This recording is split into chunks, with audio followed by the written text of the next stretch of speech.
Hello hi नमस्कार। ମୁଁ ରିଙ୍କି ଆପଣମାନଙ୍କୁ ସ୍ୱାଗତ କରୁଛି ମୋର YouTube channel mom's magic recipes with Ritvik. ଆଜି ଆମେ ବନେଇବା ବେସର ଦିଆ ଭାକୁର ମାଛ ଝୋଳ। ତେବେ ଚାଲନ୍ତୁ ଷ୍ଟାର୍ଟ କରିବା ଆମର ରେସିପିଟିକୁ। ମୁଁ ଏଠି ମାଛକୁ ଧୋଇକି ସେଥିରେ ଲୁଣ ଏବଂ ହଳଦୀ ଗୋଳେଇକି ରଖିଦେଇଛି।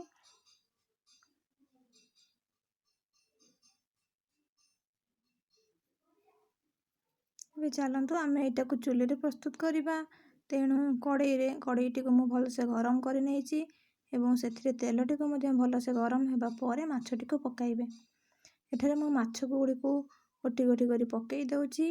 ତାପରେ ଆମେ ଏହାକୁ ଭଲସେ କଡ଼ା କରି ଭାଜି ନେବା।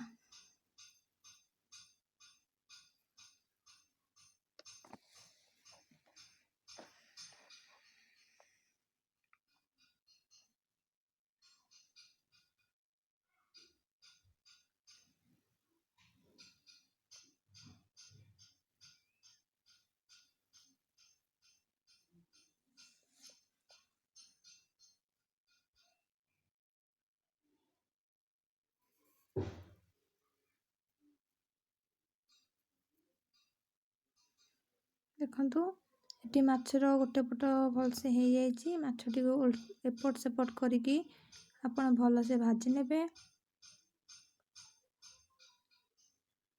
ଆଉ ଗୋଟେ କଥା, ଚୁଲି ରୋଷେଇର ଆମର ଗୋଟେ ନିଆରା ସ୍ୱାଦ ଥାଏ। ନିଶ୍ଚୟ ଏଇ ରେସିପିଟିକୁ ଆପଣ ଚୁଲିରେ ଥରେ ଟ୍ରାଏ କରିକି ଦେଖନ୍ତୁ ଆପଣମାନଙ୍କୁ କେମିତି ଲାଗୁଛି। ମାଛ ଗୁଡ଼ିକୁ ଏଠି ମୁଁ ଭାଜିକି ନେଇଯାଇଛି। ତାପରେ ଆଳୁ ଗୁଡ଼ିକୁ ମଧ୍ୟ ଏହିପରି ଭାବରେ ମୁଁ କାଟିକି ଭଲସେ ନେଇଯାଇଛି। ତାକୁ ଆମେ ଭଲସେ ଫ୍ରାଏ କରିନେବା। ତାପରେ ମୁଁ ଏଠି ପିଆଜ, ରସୁଣ, ଅଦା ଏବଂ ଟମାଟୋକୁ ଗୋଟେ ସ୍ମୁଥ୍ ପେଷ୍ଟ ବନେଇ ଦେଉଛି, ଯାହାଦ୍ୱାରା ଆମର ତରକାରୀଟି ବହୁତ ଟେଷ୍ଟି ହେବ। ଦେଖନ୍ତୁ ମୁଁ ଏଠି ଭଲସେ ବାଟିକି ନେଇଯାଇଛି। ତାପରେ ଆମେ ନେବା ସୋରିଷ। ଆମେ ଏଠି ବେସର ଦେଇକି ମାଛ ତରକାରୀଟିକୁ ବନେଇବା, ତାର ଏକ ଝୋଳ କରିବା। ତେଣୁ ଆପଣ ବେସରଟିକୁ ମଧ୍ୟ ଭଲସେ ବାଟି ନେବେ। ଏଠି କଡ଼େଇ ବସେଇକି ତେଲ ଗରମ କରିନେବେ। ତେଲରେ ଟମାଟୋଟିକୁ ଛାଡ଼ିବେ। ଟମାଟୋଟି ପକାଇବା ଦ୍ୱାରା ତରକାରୀର କଲର୍ ମଧ୍ୟ ବହୁତ ଭଲ ଆସିବ।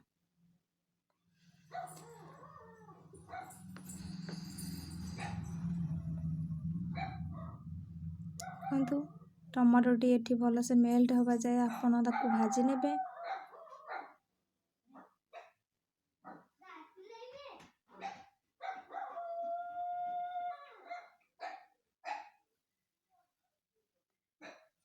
ମୁଁ ଏଠି ଟମାଟୋଟିକୁ ଭାଜି ନେଇଛି। ତାପରେ ଏଥିରେ ମୁଁ ସେଇ ଟମାଟୋ, ଅଦା, ରସୁଣ ଏବଂ ପିଆଜର ପେଷ୍ଟଟିକୁ ଆଡ଼୍ କରିଦେଇଛି। ଏଠି ଆପଣ ମସଲାଟିକୁ ଭଲସେ କଷି ନେବେ, ମସଲାରୁ ତେଲ ଛାଡ଼ିବା ପର୍ଯ୍ୟନ୍ତ।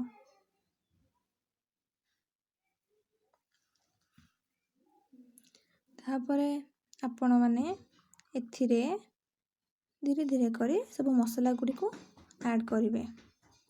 ମୁଁ ଏଠି ଲଙ୍କା ଗୁଣ୍ଡ ପକାଇ ନେଇଛି। ତାପରେ ଆଡ଼୍ କରିବେ କାଶ୍ମୀରୀ ଚିଲି ପାଉଡ଼ର,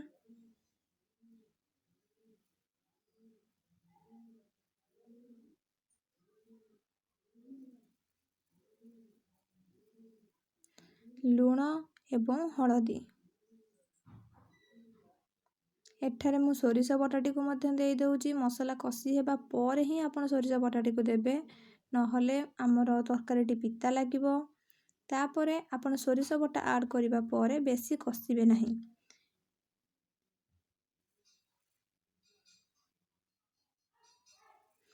ଅଳ୍ପ ସମୟ କଷି ସାରିବା ପରେ ଆପଣ ଏଥିରେ ଆଳୁ ଆଡ଼୍ କରିଦେବେ।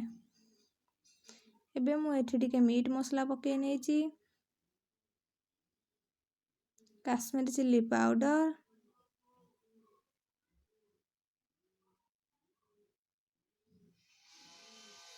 ଟିକେ ପାଣି ଦେବେ। ମସଲାଟା ଲାଗି ଯାଉଥିଲା, ସେଥିପାଇଁ ମୁଁ ଏଠି ଟିକେ ପାଣି ଦେଇକି ତାକୁ ଗୋଳେଇ ନେଉଛି। ଆପଣ ଟିକେ ମସଲାକୁ ଦେଖିକି ହିଁ ପାଣି ଆଡ଼୍ କରିବେ।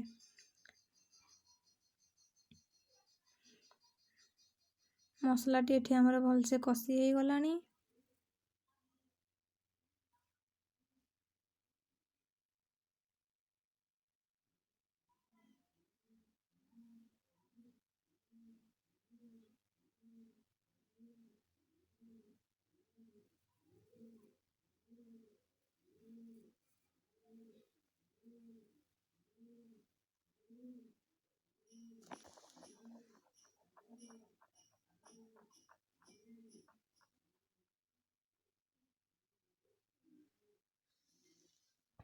ମୁଁ ଏଠି ଆଉ ଟିକେ ପାଣି ଦେଇ ମସଲାଟିକୁ କଷି ନେଉଛି। ଦେଖନ୍ତୁ ଆମର ମସଲାଟି ପୁରା ଭଲସେ ହେଇଯାଇଛି। ଏହାପରେ ଆମେ ଏଠି ଆଳୁ ଆଡ଼୍ କରିଦେବା। ମୁଁ ଯେଉଁ ଆଳୁକୁ ଭାଜିକି ରଖିଥିଲି ତାର ଚୋପା ଛଡ଼େଇ ତାକୁ ଭାଜିକି ରଖିଥିଲି, ସେଇ ଆଳୁଟିକୁ ଏଠି ଆମେ ଆଡ଼୍ କରି ନେଇଛେ। ତାପରେ ଆଳୁଟିକୁ ମସଲା ସହିତ ଭଲସେ ଟିକେ କଷି ହେବା ପାଇଁ ଛାଡ଼ିଦେବା।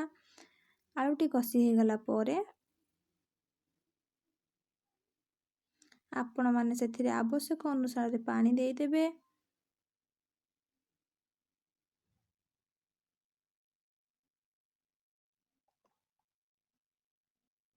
ଦେଖନ୍ତୁ ଆଳୁଟି ଆମର ଭଲସେ କଷି ହେଇ ଆସିଲାଣି।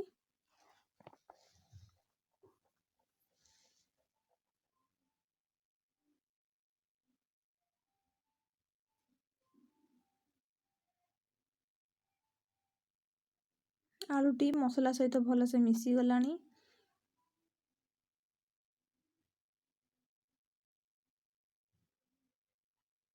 ଏଠି ଆମେ ପାଣି ଆଡ଼୍ କରିଦେବା।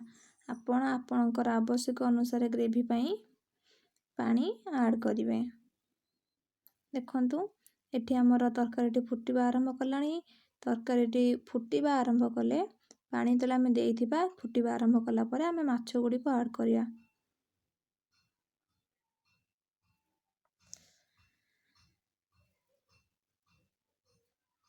ମୁଁ ଏଠି ମାଛ ଗୁଡ଼ିକୁ ଆଡ଼୍ କରି ନେଇଛି। ତାପରେ ତରକାରୀଟିକୁ ଆମେ ଫୁଟିବା ପାଇଁ ଛାଡ଼ି ନେବା।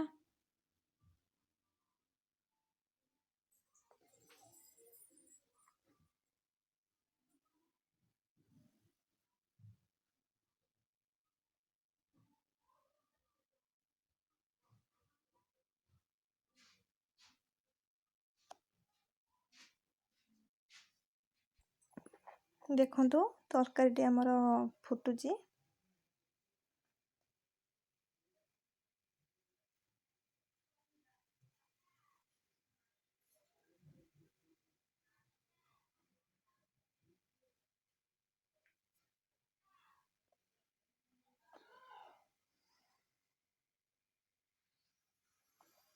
ଚୁଲି ରୋଷେଇରେ ଏକ ନିଆରା ମଜା ତ ନିଶ୍ଚିନ୍ତ ଭାବେ ଥାଏ।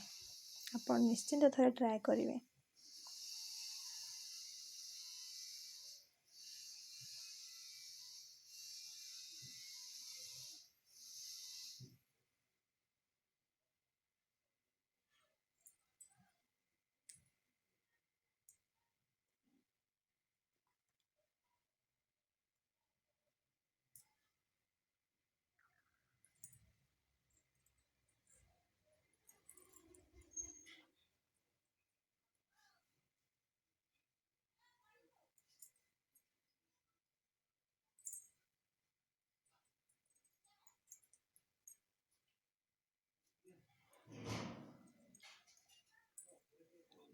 ଦେଖନ୍ତୁ ତରକାରୀଟି ପୁରା ହେଇଯାଇଛି।